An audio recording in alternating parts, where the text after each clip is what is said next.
Hanover. Here. Heather Franklin. Here. Carlos Avia. Here. Timothy Orman. Here. Adina Hoover. Kevin Marin. Here. Alexandria Mill. Okay, stand for the pledge.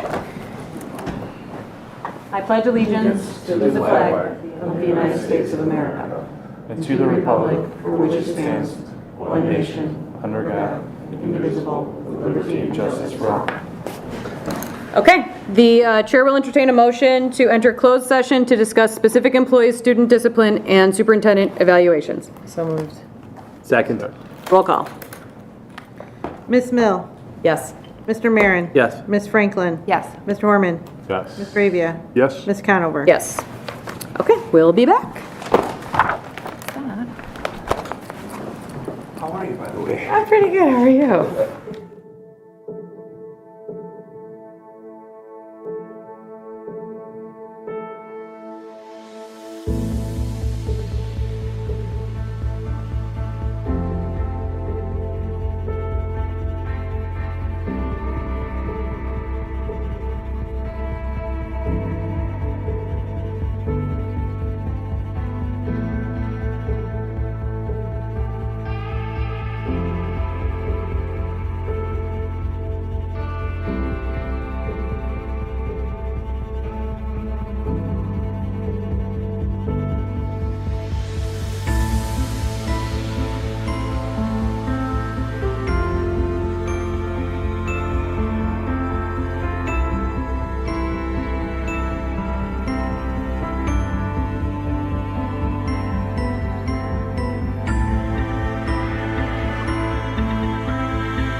And first up is the approval of minutes. So the chair will entertain a motion to approve the minutes of the February 24th, 2026 regular meeting of the Board of Education as presented. So moved. Second. All in favor? Aye. Opposed?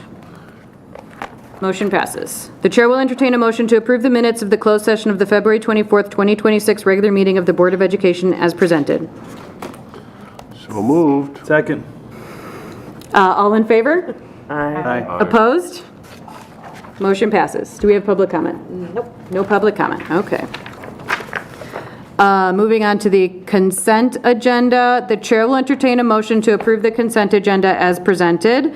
Personnel recommendations, Anthony Cercioni? Cercioni, okay. For science at Westmont High School, Margaret Devine, Westmont High School Scholastic Bowl volunteer, and resignations. Number 2, approval of the March 2026 expenditure report. Number 3, ratification of the February 2026 regular payroll. Number 4, approval of the IHSA membership. Number 5, a paint donation. Number 6, approval of student tours, Westmont Junior High School and Westmont High School. Ratification of the amended 2025-26 CUSD 201 regular school board meeting calendar. Before I ask, that ratification is because as of January 1st, 2026, a law went into effect that we couldn't hold a school board meeting on a election day, which was yesterday, but we approved that calendar prior to that law going into effect. So that is what we are approving right here, is changing tonight's meeting from yesterday to tonight because we are legally not allowed to hold it yesterday anymore. Is that real circular? Any questions on that? No. Okie dokie. Chair will entertain a motion. So moved. Second. Roll call. Mr. Marin. Yes. Ms. Franklin. Yes. Mr. Horman. Abstain. Mr. Avia. Yes. Ms. Conover. Yes. Ms. Mill. Yes. Motion passes. Okay, information and discussion. Presentation of the fiscal 2025 year audit. Hello, my name is Allison Kamen. I was the manager in charge of the district's audit this year. So you all should have packets if you wish to follow along. I'll call out page numbers. Feel free to stop me along the way if you have questions, but I'll also pause at the end for questions. I did want to thank Ron and his team. Without you guys, we really can't put this together. So thank you so much for working with us in order to get this completed. On page 12, you'll notice that the district did get the Certificate of Achievement for fiscal year 24, so congratulations on that. I'll be moving to page 15, which is our opinion. So for this opinion, it's a very clean opinion, no modifications of any kind, best opinion you can get. That's really all this is saying here. Going to page 19 is the management discussion and analysis. Just wanted to point this out as I'm sure you know, the finance team and Ron do a lot to put this together along with our report writing team assists. But really it's a financial overview of the entire year. There's a lot of analyticals and things in here that is very useful for understanding the total financial picture. So I would just highly recommend reading this in depth. Moving on to page 32, here I'll just be giving some brief financial highlights. Give me a second to flip. So starting with the general fund, which is made up of the education, student activities, tort, and working cash funds. So it had a fund balance of about $9.1 million, which is 56% of the total fund balance, which is $16.2 million. Flipping once to page 34, we have the income statement here. The general fund had a net decrease, change in fund balance from last year to this year of about $968,000. And in total, between all of the funds, there was about a $339,000 net decrease in fund balance. Most of this can be attributed to overall rising costs and less grant funding. If you flip the page again, page 36, just wanted to make note of the notes to the financial statements. Here you're going to be able to find a lot of the significant accounting policies as well as schedules such as capital and long-term debt. The budget will start on page 93, which has the original and final budget, as well as any comparisons there. And next, we'll be moving to the management letter, which is a separate document. Looks like this. So we did have one current year recommendation. This is just an FYI. There's nothing to say that anything you're doing is wrong. It's just we've seen a lot in the IT space of risks that are coming up, phishing attacks and those kinds of things. So we're just making the board aware. There are 6 prior year recommendations. One has been implemented. The rest are in various stages of, I know Ron and his team are working on. And lastly, just wanted to touch on the very last page of this. There's 2 upcoming GASB statements, 103 and 104, which our team will assist in implementing with the report next year. Any questions? Can you explain on page of the management report, I guess it's not numbered, the pages, but it's number 5, where it talks about the commingled cash? The commingled cash, sure. So this was a comment last year as well as this year. So when we look at the funds, we would anticipate they all be positive to make up the full balance. And it appears that within the accounts payable sweep account, there was just multiple funds like education, IMRF, about 5 of them which have a negative fund balance. So that's going to be something we want the district to look into, likely a software thing with the cash allocation that just needs to be adjusted. Ron, can you speak to that? Yes, when I first came on board, that was one of the first things I identified. So we are working on that and reallocating our financials to make sure that that doesn't happen. So what is it like, what is happening? Like layman's terms, explain it, please. Sure. It's like you have one bank account that has this much money and another bank account that you're in a negative. So you need to make sure that you put things in the right spot. Okay. Is that because of we didn't budget correctly in those individual accounts, or? I don't know what the thought was at the time. I know, for example, the one was IMRF and Social Security that really hit me quickly. So I can't speak to my predecessor, but it's being addressed. Okay. So what are you doing to address it? Right, you weren't here last year. Yeah. So, but what adjustments have you made? So, for example, the corporate personal property replacement taxes can be placed in a variety of funds. You can put them in the 10 fund, 20 fund, 60, 50, which is IMRF Social Security. So that's the one, like I said, my little bank account that was a pretty severe negative. So rather than put that in another fund, I've dedicated it to the IMRF Social Security in addition to levying the taxes so that we can break even on that one. Okay. Yeah, it really is. It's just reallocating whatever funds that we can move around legally, and making sure that we plan and see through it. So it is being addressed for sure. Okay. So getting the revenues into the right spot. Correct. And why does that have an effect on the cash balance? Because the cash balance was $12,615,000 in June of '24 and only $1.9 million in June of '25. That's likely due to some of these being negative, but also just outstanding items is likely a portion of that. The full amount of the AP sweep account, that is a very large discrepancy, hence why we're pointing it out here.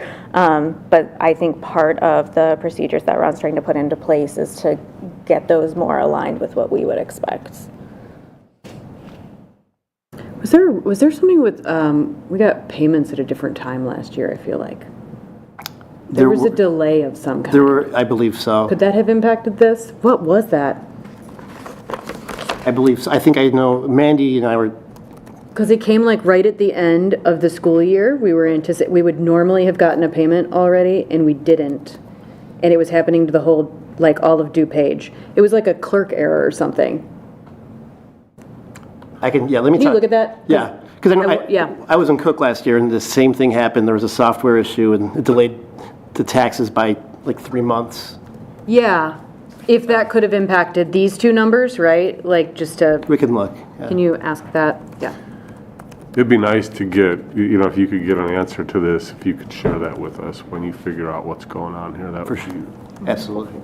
And if it's not that, maybe just showing like year over year, more than 1 year, right? Is this a trend that we bounce up and we bounce down? Or was it pretty consistently, you know, $12 million and 2025 was a weird,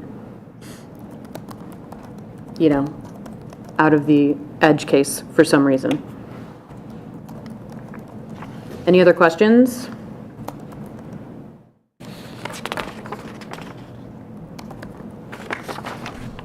Cool. Any comments? Ron, Jack? I do have a comment. I really did appreciate working with this firm. This is the first time I've had to do it with them.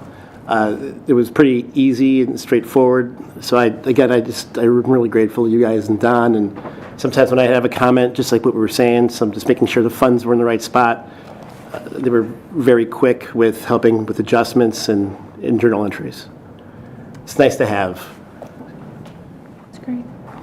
So this essentially closes the 2024-2025 school year, right? Our books, essentially. Are we approving this tonight? Yes. So we approve this tonight, and then will all of these documents go up on the website, or is there a delay, or? As soon as we approve of it tomorrow, we should have these on the website, in addition to anything with the contracts exceeding dollar amounts. All the auditor pieces would be done. And it's approved, so it's official. Okay, so are these in executive content right now? No, they're not. Okay. Yes. So when they go on the website, can we add them to public content in our agenda, but then also where they're at on the web, please? For sure. Okay, well, thank you so much. for Thank your- you. Thank you. Appreciate it. Okay, student handbook revisions.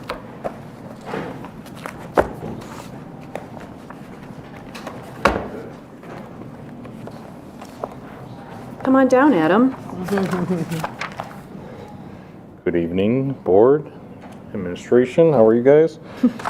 My name is Adam Kordlewski. I'm the assistant principal at Westmont High School, and I am the chairman of the handbook committee. And I would like to take this time to go over the revisions for the 26-27 school year. But before that, we got some new members. I just want to give you a little brief history since I've been here. My first year here, we were still printing a paper handbook. And last year, we decided to move away from the paper handbook, save the district some money, and go to a digital format. And that format was developed using the Illinois Principals Association's model student handbook. And that was developed by the legal team, the lawyers at the IPA, that aligns all the Illinois school code mandates into one handbook with the proper language. So what we did was we purchased that for the district and then applied it to one district handbook with separate parts for the schools. So it's pretty much a one-stop shop now for all parents and community members and students. All right. And now, with the use of the revisions from the Model Student Handbook from the Illinois Principals Association, we are very easily updating the mandates that are necessary for our handbook and still in compliance with the Illinois School Code. And we pretty much align with all the other school districts that are using this as well. All right. So I'll kind of give you a brief rundown of our revision template over here. Red will mean that we're omitting those sections or words, and green will be additions for those areas of the handbook. If you look on page 1, where it says page 15, you'll see that they updated the subgroups And that language will be added throughout the handbook. You'll see that those subgroups are new subgroups that we want to identify, that they're being addressed, so then it'll be kind of changed throughout. So that is one of the additions from the Illinois School Code. When you go through the next page, page 2 through about 10, you'll see that you'll have a lot of red on the left side and green on the right side. Sometimes there's only minor words and or different things that are being taken out. And then the green will be the new version that's coming in that was adjusted for this year. So those are mandates, and this is kind of in no particular order, but those are state mandates that are required to go in our handbook. So I'm going to skip to page 10. Here we have our couple of building additions that we have. One of them I think that's important is school bus safety rules that is now added. So we'll have an aligned in our handbooks for school bus safety. Some good tips over there too if your students want to look that over. And on page 83, we're making an adjustment to from 2 to 3 parties, which I think is a great addition there. If you guys want to, and again, the next couple pages are just going to be those mandates that are added. You can see a lot of green. Those are ones that we're going to put into the handbook in lieu of the other ones that are on the left side. Then I scroll down to page 20. For the high school, for safety issues, we're adding that deliveries are not allowed to the high school by students for food and other delivery. This can cause an issue for us with, DoorDash and things, people that we don't identify coming to the buildings, different doors too, because when you type in the school, they'll sometimes go to the door 21 in the back, door 1 in the front, and so we just want to make sure that we have a solid, even playing field there, so we don't have any issues with I didn't know or anything like that. We do have a system in place where if parents want to come by and drop some stuff off, that they can enter the vestibule only and drop off in little cubby holes over there. So we do have means in place to for those students that need different things dropped off. If you go to the next page, on page 21, where it says throughout on the left, there's new language that's going to be adjusted for our medical issues. We're going to use the term licensed medical practitioner, and this is again from the Model Student Handbook in the IPA. That'll be put in place of nurses, school nurses, doctors, nurse practitioners, everything. It'll encompass all that, so we won't have to specifically address that. On page 46, I'm sorry, on the left side, you'll see page 46. We're going to make additions to our behaviors, but we're having no, or our AUP, I'm sorry, we're going to have no unauthorized recordings and devices allowed, and that language is developed so that we make sure that we have privacy and that we're obeying all the laws within the classroom. There's recently some new glasses and pens and things that can do little recordings, so only authorized recording devices like the Chromebooks will be allowed. If you scroll down to page 22, the high school, our athletic code of conduct will be amended. We had a reduction in place from prior, and we had no means of providing those supports or courses or programs to reduce the suspensions from athletic events. So therefore, we're eliminating those from the handbook. You'll see over there.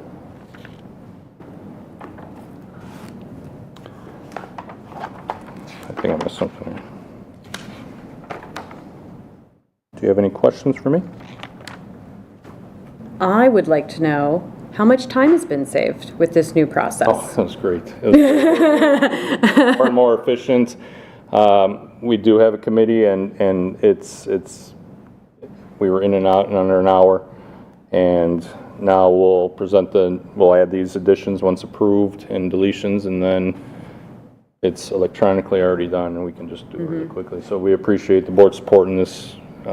model student handbook purchase that we have, and if we can make sure that we continue, because the mandates keep coming, and now they're arranged very easily for us to keep in compliance. Yeah, so there is obviously a cost to this every year, right?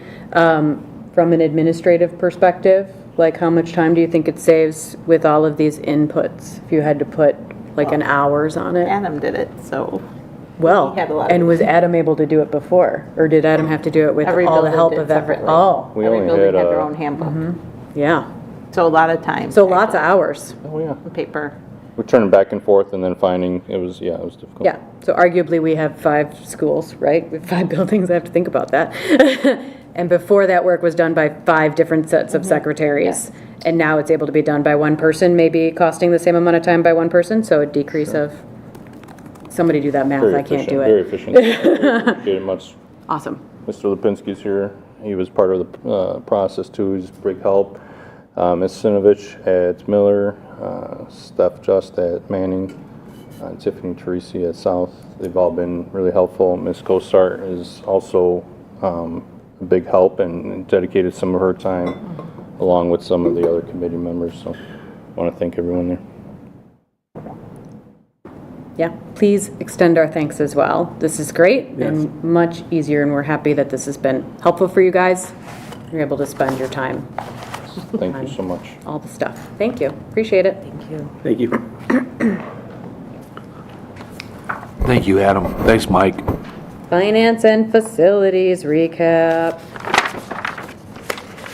Okay. You want me to take it?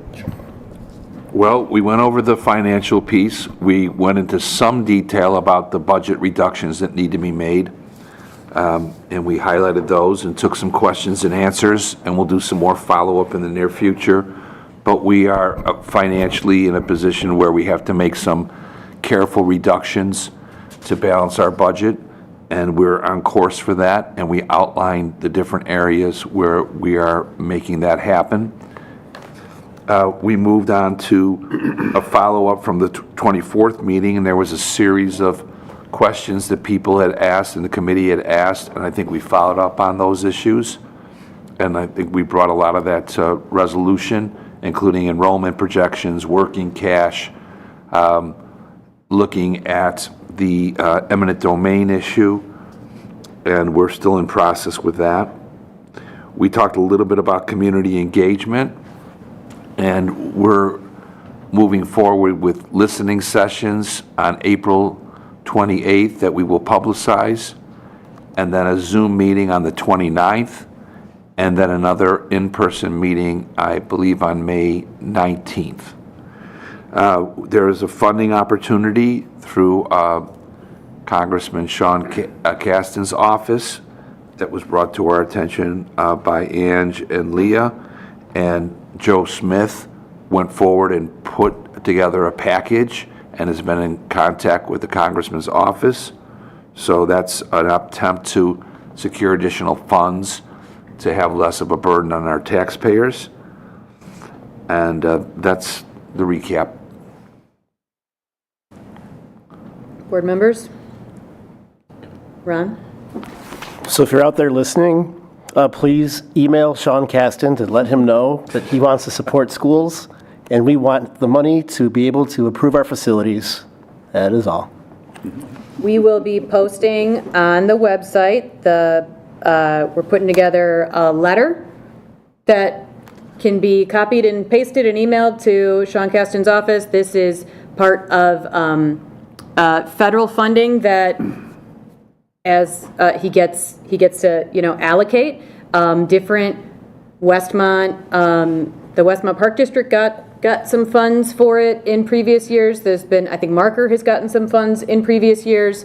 It seems really well dispersed amongst his constituency, but there is certainly a public, the more that he hears from his public in that area, right, the more likely that funding is. So this is a need, right, and we're trying to look at all of the different ways that we can potentially fund all of the work that our district needs. And our ask is that the community helps share that with with Sean Caston and his team. So we've done this stuff. We're going to put it onto the website, and then there might be a social post as well at some point, so keep an eye out for that. Ron, are you going to update the PowerPoint deck that was that was shared during the meeting and posted on the website with notes? That is correct. When can we expect that, realistically? Let me aim for Monday, if that's okay. Okay. And then if we could post that both on the website and then also in the agenda here so that it's in the public. I think we got some good feedback. Anybody want to talk about like feedback? What we talked about, the committee that we received tonight? Feedback for the PR committee, you mean, or just in general? Well, I mean, just anything that we kind of got, feedback that we received during the Finance and Facilities meeting.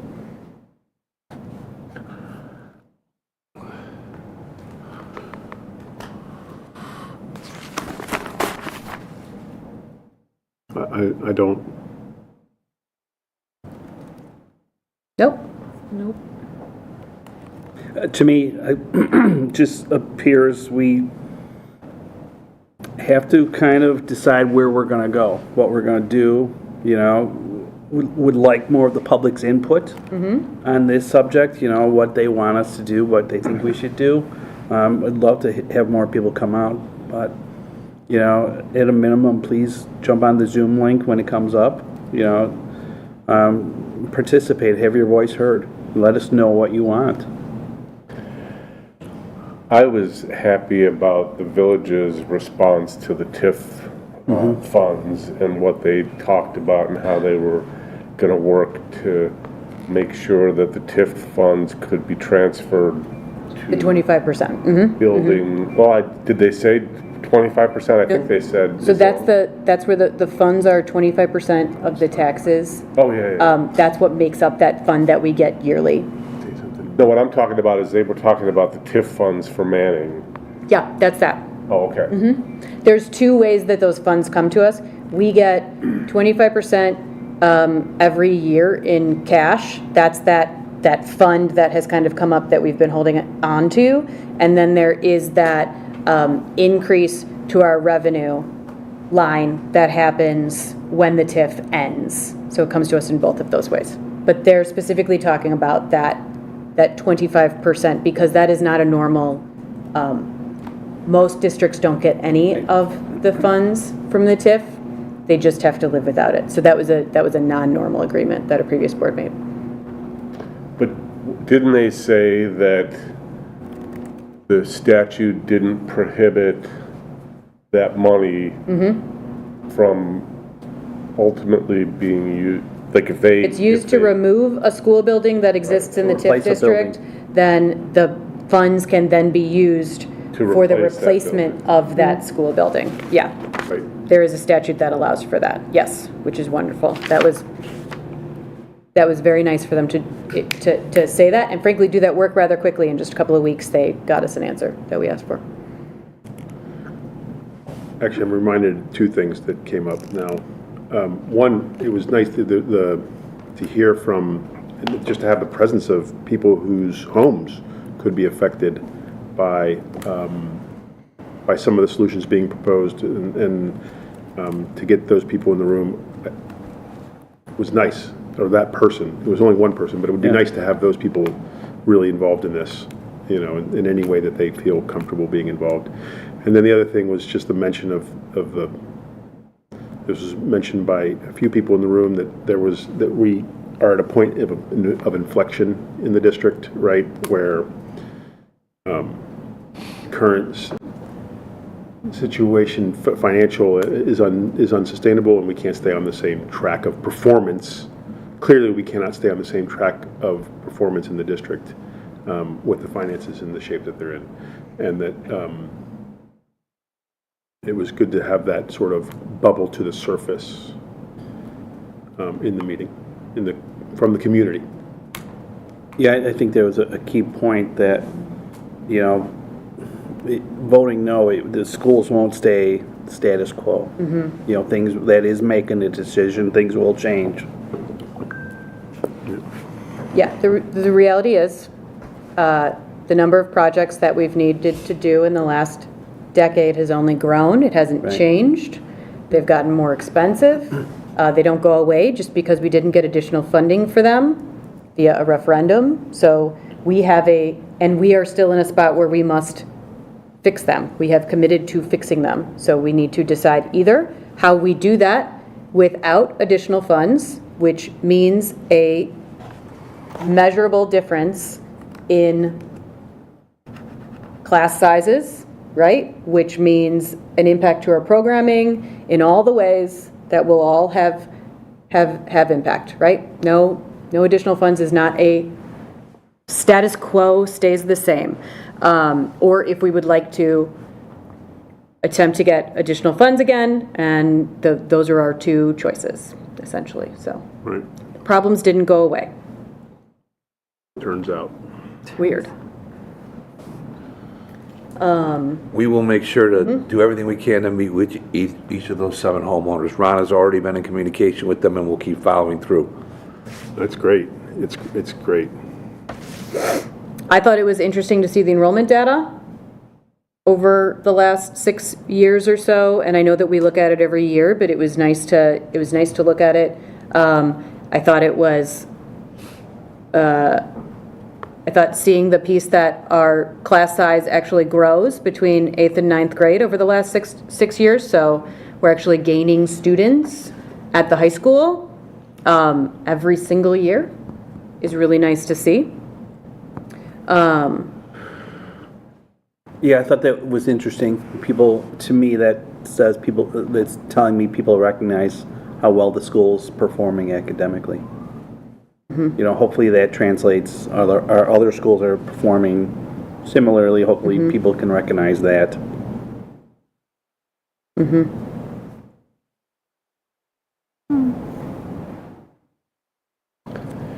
I thought there was a lot of good questions and comments about the financial piece. It seemed like it took up over half of the meeting, so I think there was a lot of interest in it. So you bring up a really good point. I want to say one thing, and then I'm going to speak to that. It sounds like the administration and the union are working their darndest to find solutions in this budget that have the least amount of impact on our students and our union members, our community as a whole, and I want to thank everybody for that work. To that comment, so the job of the Finance Committee, okay, is to work on the budget. And we've essentially kind of done this group Finance Facilities Committee meeting thing a couple of times now. I think that now is an appropriate time for us to decide if we would like to go back to how we did this over the last couple of years, and that is move these larger finance and facilities conversations to a strategic planning, which is an ad hoc committee, which is a temporary committee, so that the Finance Committee can go back to its regularly scheduled work, which is working on the budget. There's a reason why I took much of the meeting, because that is the work that the Finance Committee would be doing this time of year, and so that the Facilities Committee can also kind of get back to its regularly scheduled programming. So is there any thoughts on that from the board? I think they should be separated because I think that they're both very important pieces, and I think that you need to devote sufficient time to each of them, and I don't think combining them together sufficiently devotes the time that's needed. When you say combining, are you talking about finance and facilities, or are you talking about finance, facilities, strategic planning? Finance and facilities, I mean, I think we saw today that trying to combine both of those together, we were pushing too much on both of them and not giving enough time for the amount of discussion that needs to happen. So I think you should think about splitting those. I mean, were they separate? They were at one point?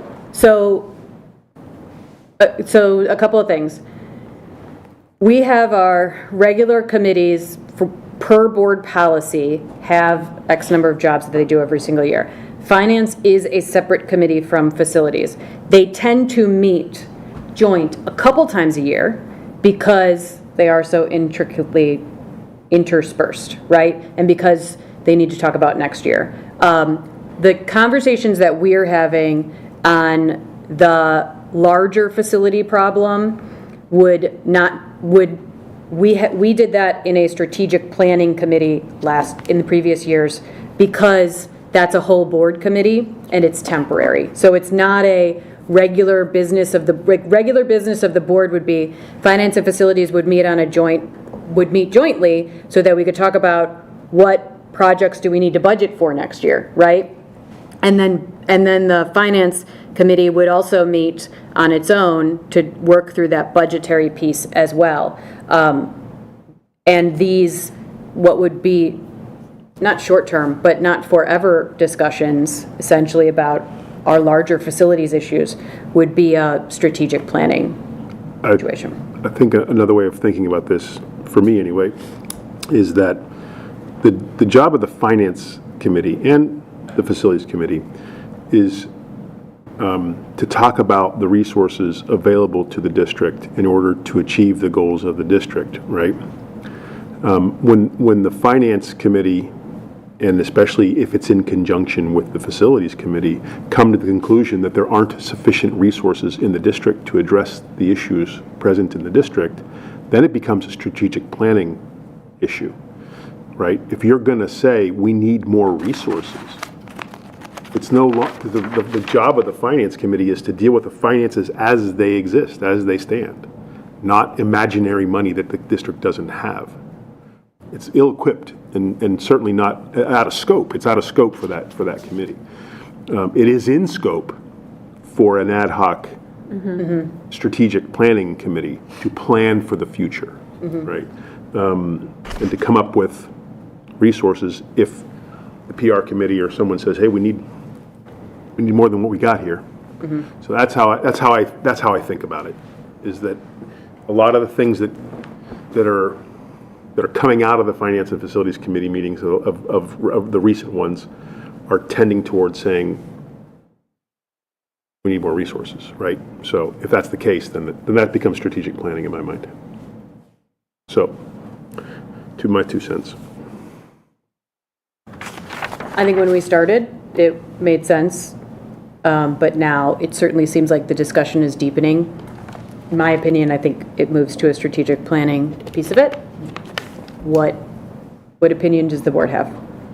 I agree with that. I would agree too.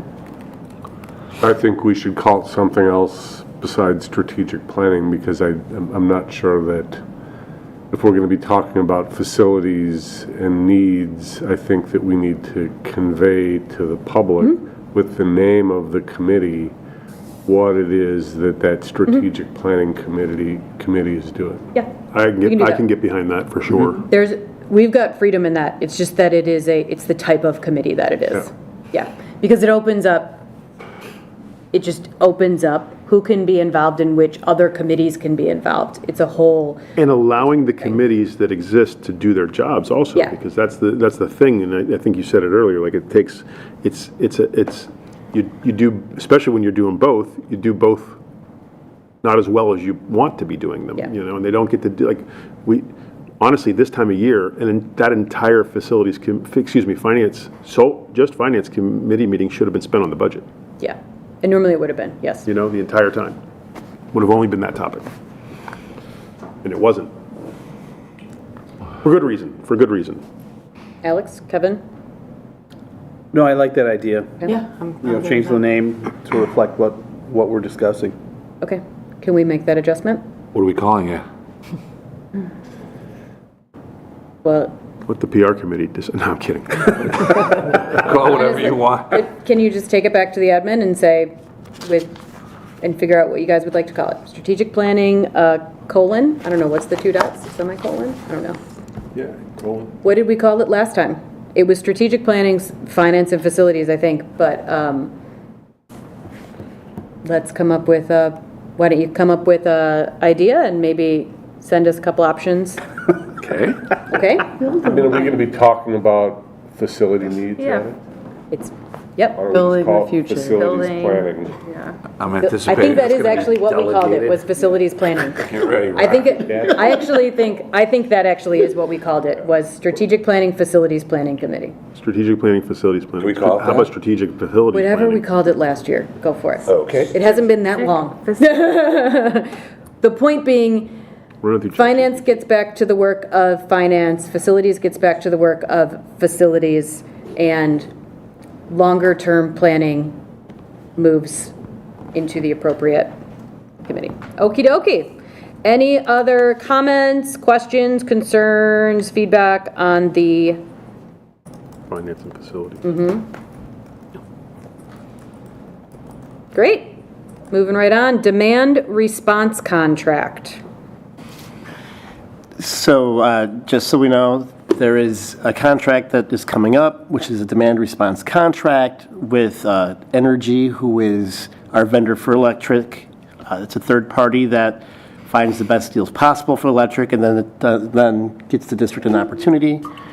Demand response typically is anytime throughout the year, they ask if you can turn off the system, the electric, within your building for a certain time frame. After doing that, they give you the heads up for the day before. The day of, then they tell you. They give you the window. Now, in my experience with it, it's savings. You can get a couple $1,000s for a building. I asked what buildings we could do it for. The high school was the one that they say is worth it. It doesn't have to happen during the school day. It could be during the weekend when there are not any kids or staff in the building. So I will bring this again to the board next month to see about renewing this, because it's a savings. It does allow us to take care of the grid while at the same time making some money back in return. What makes the high school like worth it and the others It uses eligible? more electrics from what the company was saying. Because I was pushing, I would love to have every building on it, but they said the high school is the only one that was eligible. Would this interrupt any kind of athletic events or No. any kind of extracurriculars or? If it happens, if they ask or request to do it during a certain time frame, we don't have to comply. Okay. They can find another time. Typically, it's like in the summertime when no one's in the building, Okay. so, Yeah, I had an employer that had a similar program, and it was big savings for them, so. sure. We do it too. It's just another example of us trying to find ways. Yeah, that's great. Is it possible to adjust the title of this to like add the word energy next to like demand response contract, energy? I just like, Yeah, or it is super non-specific. it is really non-specific and a little bit like, Almost worrying, yes. it is almost like just, what is the two dots, colon? I think it is a colon. Colon, not my Two strong dots or a word. colon. Colon, Semicolon has a energy, comma. like, are we allowed to do that? Because if we are allowed to do that, Yeah. not only would it make searching our agendas, past agendas easier, and also it, I am acknowledging that, and we'll take care of it for sure. To modify the agenda. they're strong words. Okay, great. If there are not any other comments, questions, concerns, we will move on to the action item portion of the evening. The chair will entertain a motion to approve the fiscal year 2025 audit as presented. So moved. Second. Roll call. Mr. Marin. Yes. Ms. Franklin. Yes. Mr. Horman. Yes. Mr. Avia. Yes. Ms. Conover. Yes. Ms. Mill. Yes. Motion passes. The chair will entertain a motion to authorize and direct the treasurer to pay any bills received in March 2026 that have been budgeted for the 2026 fiscal year. So moved. Second. Roll call. Ms. Franklin. Yes. Mr. Horman. Yes. Mr. Avia. Yes. Ms. Conover. Yes. Ms. Mill. Yes. Mr. Marin. Yes. Motion passes. Superintendent's report. Okay, there's a lot going on. I want to just say, follow up from our previous meeting that we're forming the athletic committee, and those invitations will go out in the coming week, and then we will have a meeting probably in late April. We really highly encourage students, parents, Booster Club members, coaches. I'm sure there'll be some board representation, alums, people from the community, to really gather as much input to put together maybe a renewed vision for what we're looking for the athletic experience for our students in this district, and then formulate that and strengthen the vision, come up with some SMART goals, and then proceed together to strengthen the experience our students have in athletics in our district. Along those lines, congratulations to the Westmont Junior High School state champion wrestling team.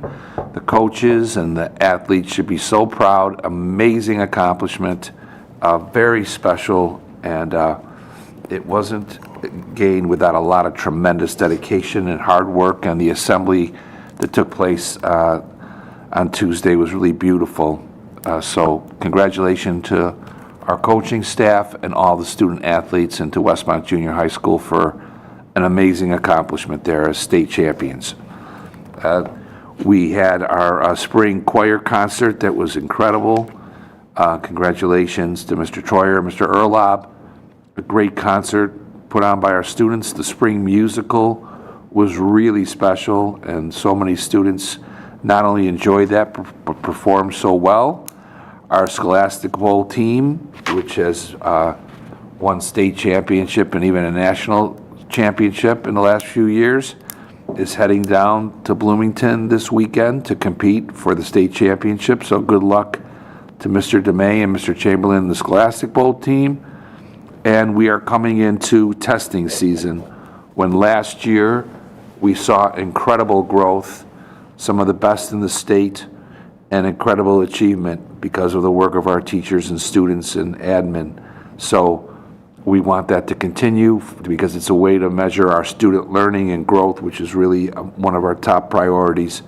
But we need to be focused, and by our next board meeting, the testing at the junior high and the elementary school will be near completion, and the high school will be starting. So it really isn't just a test score, it's really a way to measure what's most important to us, which is our student learning. And last year was phenomenal, and then I'm confident that this year will be too.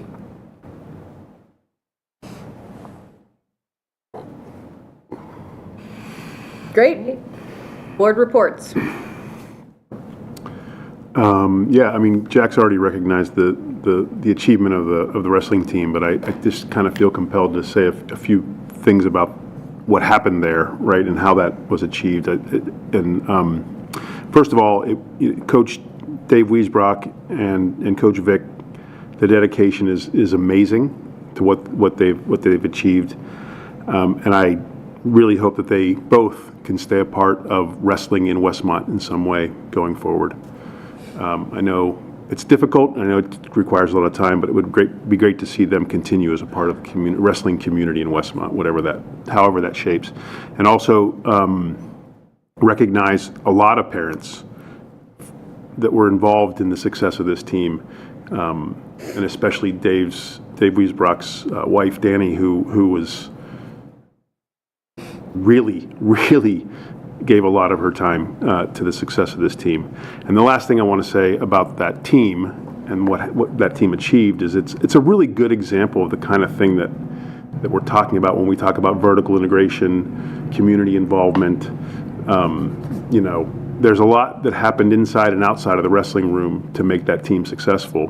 And once you get momentum like that going, you can build on that. It's a model to learn from, both in terms of what went well and what didn't go well.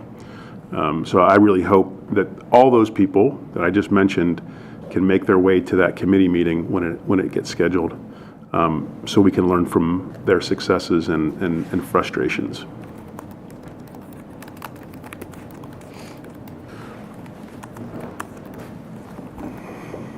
Any other board reports?